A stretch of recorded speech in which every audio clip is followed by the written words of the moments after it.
যে মৎস্য কাজের জন্য আছে, আপনার বেশিরভাগ মৎস্য কাজই ব্যবহার হয়।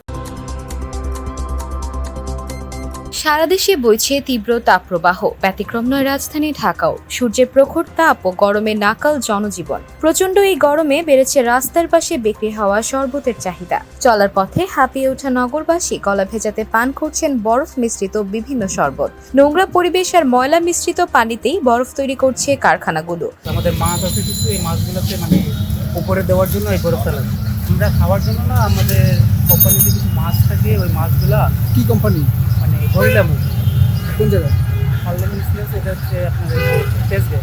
এসব বরফ রাজধানীর কারওয়ান বাজারে মাছ ফ্রিজ-আপ করার জন্য ব্যবহার করা হয়, কিন্তু এসব বরফ মাছের আড়তের পাশাপাশি শরবত ব্যবসায়ীরাও ব্যবহার করে। মাছের জন্য তৈরি এসব বরফ দিয়ে দিনভর ঠান্ডা শরবত বিক্রি করে ব্যবসায়ীরা।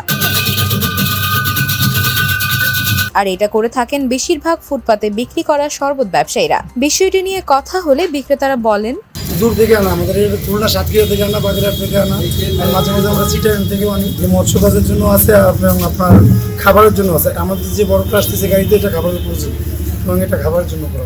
এইমাত্র আমরা একজন শরবত বিক্রেতাকে ধরছিলাম যে এখান থেকে বরফ নিয়ে যাচ্ছে, তো ওনাকে জিজ্ঞেস করার পরে উনি প্রথমে বললো যে মাছের জন্য নিয়ে যাচ্ছে, পরে স্বীকার করলো শরবতের জন্য নিয়ে যাচ্ছে, এবং পরে উনি যেটা বললো যে আপনারা না করেছেন যাতে এটা ওনারা স্বীকার না করে। এটা বেশিরভাগ মৎস্য কাজেই ব্যবহার হয়।